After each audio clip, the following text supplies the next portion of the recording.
जंगल में सर्दी का मौसम शुरू हो चुका था। बहुत ही तेज़ ठंडी हवाएं चल रही थीं। टूनी चिड़िया का घर बहुत ही कच्चा और खुला था। सारी तेज़ हवाएं अंदर आ रही थीं और टूनी की बेटी गुड़िया को बहुत ज़्यादा सर्दी लग रही थी। उसने अपनी मम्मा से कहा, मम्मा मुझे अपने पंखों में छुपा लें, मुझे बहुत सर्दी लग रही है। फिर उसकी माँ ने उसको अपने पंखों में छुपा लिया, लेकिन सर्दी बहुत ज़्यादा थी और टूनी चिड़िया के पास कोई ऐसी चीज़ भी नहीं थी कि वो छोटी गुड़िया को उड़ा देती और उससे सर्दी रुक जाती। और खिड़कियाँ भी टूटी हुई थीं जिसमें से सारी तेज़ हवाएं अंदर आ रही थीं। टूनी खुद भी थर थर काँप रही थी। और यहाँ पर कालू कौवा और गोरी कौवी मूंगफलियाँ खा रहे थे अपने गर्म घर में बैठे। उनके पास गर्म कपड़े भी थे क्योंकि वो बहुत अमीर थे। बहुत मज़े से वो सर्दी का मौसम एंजॉय कर रहे थे। उनको कोई फ़िक्र नहीं थी कि उनके पड़ोस में बेचारी टूनी चिड़िया और उसकी छोटी सी बेटी गुड़िया सर्दी से कांप रहे हैं। उनके पास घर भी ठीक से नहीं है और सही अच्छे कपड़े भी नहीं हैं कि वो अपने आप को सर्दी से बचा सकें। और फिर टूनी चिड़िया उनके घर आ गई, अपनी बेटी को पंखों में छुपाए। दरवाज़ा बजाया, कालू भैया दरवाज़ा खोलो, बाहर बहुत ठंडी हवाएं हैं, मेरी गुड़िया को बहुत सर्दी लग रही है, मुझे अंदर आने दो क्योंकि मेरे घर में खिड़कियों के दरवाजे भी नहीं हैं और मेरे पास कोई गर्म कपड़े भी नहीं हैं, मुझे आप अंदर आने दें। लेकिन कालू कौवे ने अंदर से कोई जवाब न दिया। गोरी ने कहा, जाओ भाग जाओ। और फिर वो रात चिड़िया ने अपनी बेटी को पंखों में छुपाए एक मोटे दरख्त के तने में गुजारी। अगले दिन उसने कहा, आओ बेटी हम अपना घर ठीक करते हैं। उसकी बेटी ने कहा, मम्मा हम क्यों ना अपने घर में पत्तों का घर बना दें, हम अपने घर के केले के पत्तों से अपने घर को ढांप देते हैं। चिड़िया ने कहा, कहाँ मिलेगा? उसने कहा, वो पहाड़ों में हैं केले के दरख्त। और फिर वो केले के दरख्तों के पास आए और चिड़िया ने अपनी चोंच से केले के पत्ते तोड़े, बड़े बड़े से पत्ते, साफ सुथरे, और गुड़िया उसको इकट्ठे करने लगी। फिर वो दोनों थक गई। टूनी ने कहा, बेटी आज के लिए इतना ही काफ़ी है, बहुत सारे पत्ते जमा हो गए हैं, चलो इनको लेकर घर चलते हैं। फिर वो दोनों उन पत्तों को उठाए हुए घर की तरफ चल पड़ी। घर काफ़ी दूर था लेकिन उन्होंने हिम्मत ना हारी। शाम हो रही थी। चिड़िया ने अपने अंदर खिड़कियों में आकर वो पत्ते लगा दिए जिससे हवा काफ़ी रुक गई। अब उसके घर में आज रात को इतनी ज़्यादा सर्दी नहीं थी जितनी कि कल थी।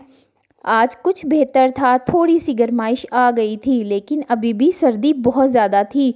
चिड़िया ने अपनी बेटी से कहा, बेटी आज तो गुजारा करते हैं, कल दोबारा जाएंगे। और फिर कल अगले दिन उन्होंने फिर से वहाँ जाकर केले के बड़े बड़े से पत्ते तोड़े और चिड़िया तोड़ती जाती और गुड़िया उनको जमा करती जाती। फिर उन्होंने अपने घर के बाहर भी केले लगा दिए और पत्तों का लेप करने के बाद घर को देखा तो वो बहुत ही अच्छा लग रहा था। टूनी की बेटी गुड़िया ने कहा, मम्मा घर तो अच्छा लग रहा है, लेकिन टूनी ने कहा, बेटी अभी हम यहाँ पर खुश्क घास भी लगाएंगे ताकि हमारा घर अच्छा सा गर्म हो जाए। फिर उन्होंने नदी के पास जाकर खुश्क घास इकट्ठी की और उनको लेकर आ गए। दोनों ने बहुत मेहनत की और घास भी लगा दी। अब घर बहुत गर्म हो चुका था, बहुत मज़ेदार हो गया था, बिल्कुल भी ठंड नहीं लग रही थी। दोनों ने सुकून से अपनी नींद पूरी की। दोनों बहुत खुश थीं क्योंकि उनकी मेहनत से घर में गर्मी आ गई थी। दूसरी तरफ टूनी और कौवे ने कहा कि कालू जी देखें तो चिड़िया ने अपना घर कैसा कर लिया है, और वो हंसने लगे। कौवे ने कहा, अरे उसको नहीं पता कि जंगल में कितनी सर्दी पड़ती है क्योंकि वो दूसरे जंगल से नई नई आई है ना, यहाँ की सर्दी का उसको कुछ पता नहीं, जब पड़ेगी ना बर्फ़ तो उसको पता चलेगा। गोरी ने कहा, कालू जी हमने भी तो लकड़ियाँ इकट्ठी करनी है। फिर कालू और गोरी गए और उन्होंने आसपास के तमाम ही खुश्क दरख्त काट लिए। उन्होंने सारी लकड़ियाँ काट काट कर अपने घर में जमा कर ली। कालू लकड़ियाँ काटता जाता और गोरी इकट्ठी करती जाती। उन्होंने अपने घर में काफ़ी सारी लकड़ियाँ इकट्ठी कर ली। कालू ने कहा, गोरी मेरे ख्याल में इतना काफ़ी है। गोरी ने कहा, नहीं जी अभी कुछ दरख्त बाकी हैं, वो भी काट लेते हैं, कोई और ना ले जाए। फिर उन्होंने अपने घर में सारे दरख्त काट काट के जमा कर लिए। बैठने की भी जगह नहीं थी, घोंसले भी उन्होंने उसके ऊपर लगाए। پھر ایک دن بہت تیز ہوائیں چل رہی تھیں۔ گوری اور کالو اور اس کا بیٹا راجو آرام سے بیٹھے تھے اور گھر کو گرم کرنے کے لیے لکڑیاں بھی جلانی، لیکن یہ کیا، دھڑام دھڑام دھڑام، اچانک ہی ان کا گھر نیچے گر گیا کیونکہ وزن بہت زیادہ ہو گیا تھا۔ لکڑیاں ہی لکڑیاں تھیں ان کے گھر میں۔ تینوں نیچے گرے۔ تینوں کو چوٹ تو نہیں لگی لیکن گھر ٹوٹ گیا۔ ہوائیں بہت تیز تھیں۔ اب وہ پریشان ہو گئے کہ کیا کریں۔ راجو نے کہا کہ مما، آپ نے آنٹی کے ساتھ بہت برا کیا تھا، حالانکہ گڑیا میری دوست ہے۔ پھر گوری اور کالو چڑیا کے گھر گئے اور چڑیا کو آواز دی، چڑیا چڑیا دروازہ کھولو، اور چڑیا باہر آئی۔ چڑیا نے کہا، ارے کالو بھیا اور گوری بہن، کیا ہوا؟ انہوں نے کہا، ہمارا گھر ٹوٹ گیا، ہمیں معاف کر دو، کیا تم ہمیں اپنے اندر آنے دو گی؟ چڑیا نے ان کو اپنے گھر کے اندر بلایا اور ان کو کھانا بھی کھلایا۔ اندر بہت گرمائش تھی، سب بہت خوش ہوئے۔ چڑیا نے ان کو بالکل بھی شرمندہ نہ ہونے دیا۔ کالو کوے اور گوری کوی نے چڑیا سے معافی مانگی اور کہا کہ ہم نے تمہارے گھر کا مذاق اڑایا تھا، ہمیں معاف کر دو، دیکھو ہمیں کیسی سزا ملی ہے۔ چڑیا نے کہا، کوئی بات نہیں گوری بہن، لیکن آئندہ خیال رکھنا، کبھی کسی کا مذاق نہ اڑانا۔